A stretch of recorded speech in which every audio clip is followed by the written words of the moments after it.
Hello, my name is Corinna Turner and I'm going to be reading the second part of my novella, Drive.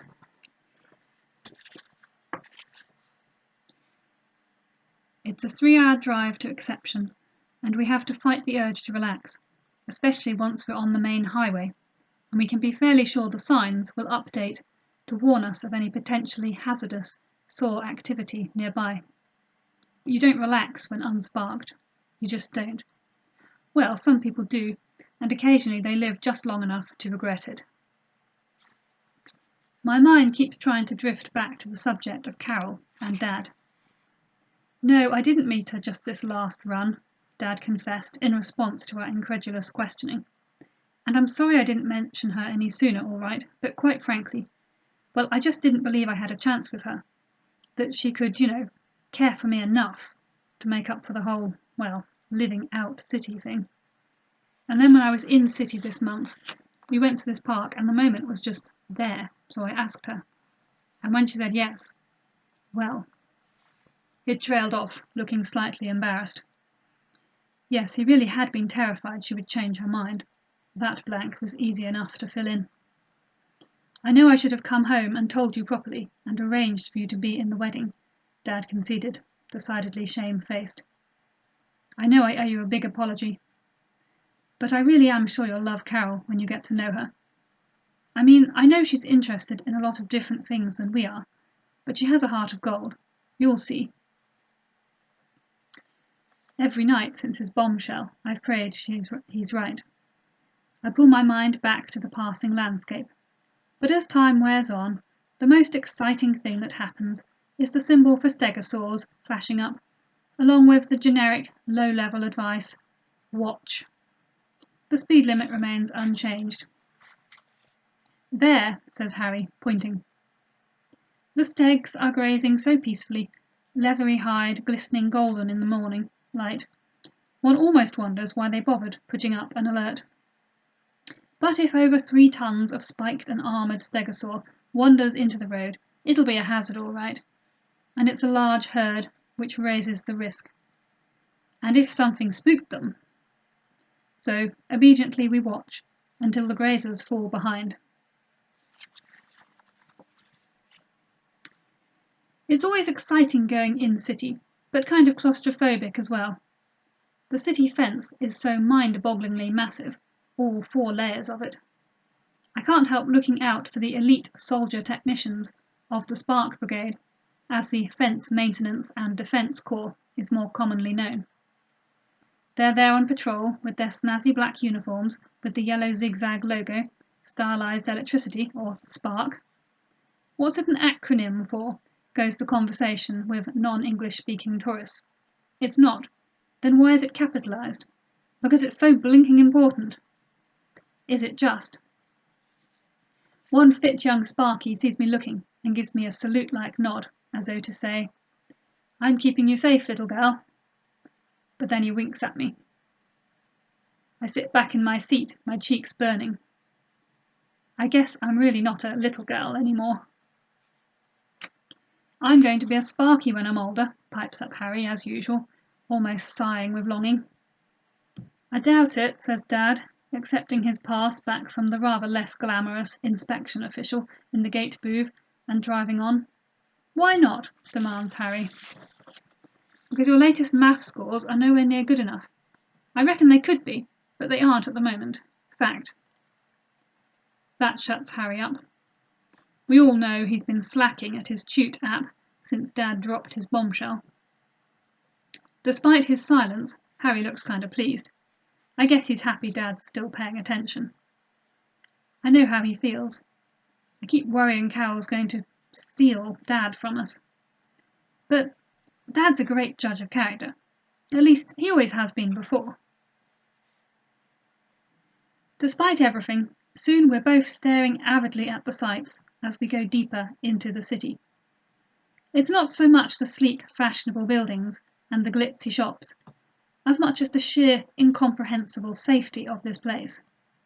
These people don't sleep with a rifle under their bed in case of a breach. Most of these people have no rifle at all. It's so hard to imagine living like that. Soon we're heading away from the city centre and into a residential district. Carol's putting her apartment into the hands of a rental agency, apparently. Her things will be arriving tomorrow in a truck. Eventually Dad pulls to a halt outside a tall, swish apartment tower. At least it looks swish to me, but everything here does. Suddenly my stomach is filled with butterflies. Should I have dressed up more? She's so into fashion after all. But it's not my thing. I'd just look like a child playing dress-up. I glance at Harry. He's turned a delicate shade of green. For some reason it makes me feel a little better. Or determined to pull myself together, anyway. Millions of kids have had stepmoms. Yeah, and look how well it worked for Cinderella. Crushing that thought, I join Dad outside. I can simply open the car door and get out here. I don't have to think about looking, listening, making sure. Though of course I did, because I don't know how not to.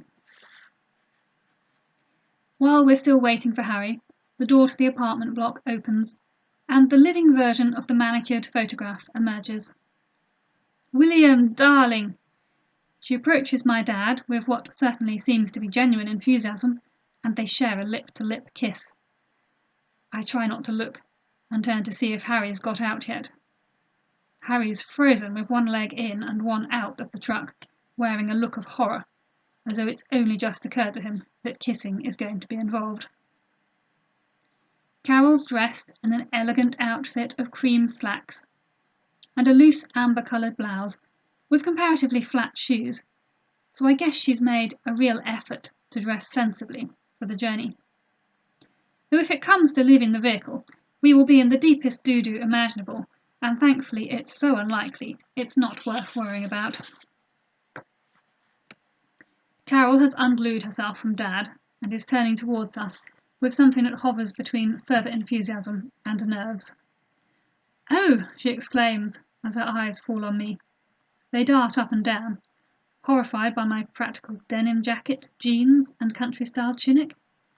But she says, "William, you didn't tell me how grown up she is. Quite a young lady. Hi, Darryl." "Hi, Carol." I try to smile, but I fear it's as awkward as hers. Heck, this won't do. I need to make her feel welcome. I'm really not a huggy person, but I can't find the right words, so it's all I've got.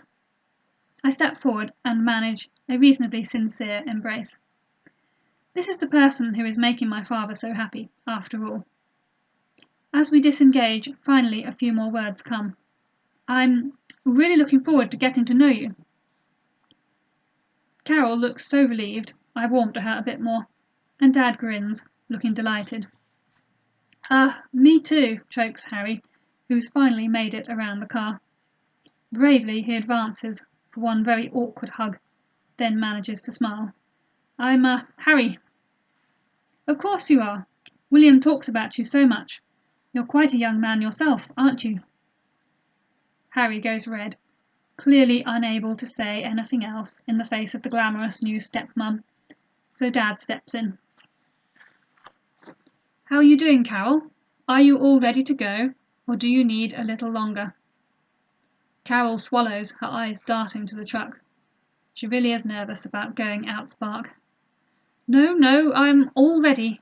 You said we needed to travel in the daylight."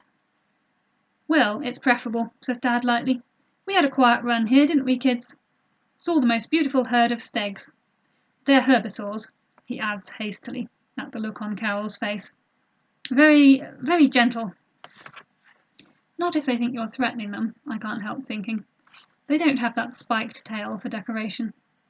But I keep my mouth shut. After all, they are, usually, very gentle.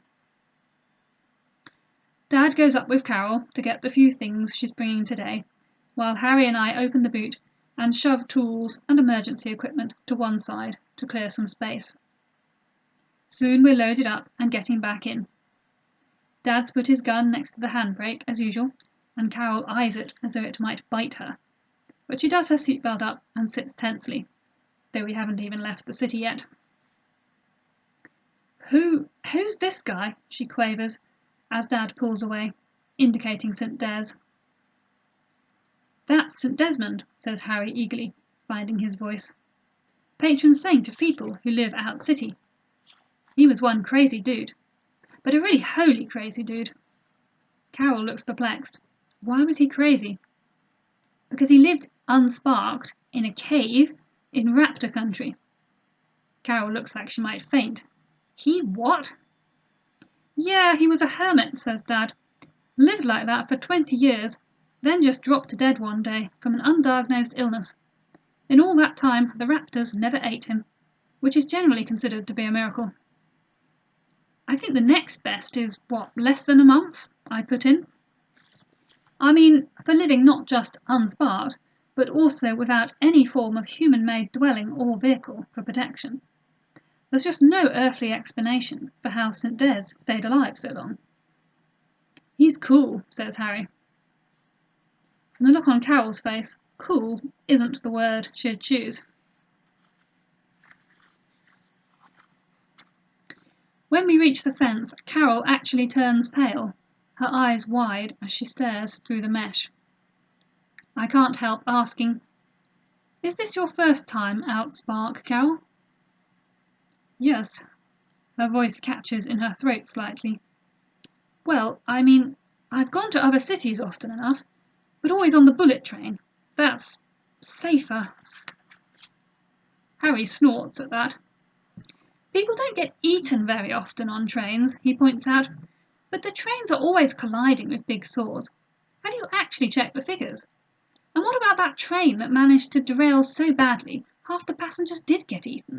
It was a total raptor buffet." Carol turns as green as Harry was half an hour ago. Dad gives Harry a furious look, takes his pass back from the official, and drives on through the gate. "Car travel's very safe nowadays," he says in an ultra-calm, soothing voice, as though he's afraid Carol's about to ask him to turn around. "The highway warning system makes a big difference. Plus there aren't really any cars on the road anymore that weren't built with saws in mind. This truck has a reinforced roof, in addition to the window grills and wheel guards, plus a good big engine to get us away from any trouble. We've never had a serious incident, have we, kids?" Harry and I shake our heads dutifully and truthfully and murmur in agreement.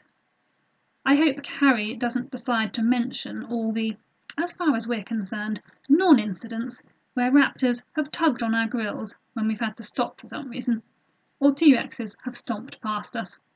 I have a feeling Carol wouldn't share our classification system. "Things look different from the road," I tell Carol, trying to sound really light and encouraging. "This will be really exciting for you. Maybe the stakes will still be there." Carol makes a feeble sound, like she's attempting to muster some enthusiasm and having grave difficulties. "It's perfectly likely we won't see any saws at all," says Dad, still in that soothing voice. "But either way, I'm quite sure we'll have a trouble-free trip." Harry looks across at me and pulls a face. Maybe it's superstitious, but I think we both wished Dad hadn't just said that. And don't forget, there are discussion questions to go with the reading, and I'll be reading part 3 tomorrow. Thank you for joining us.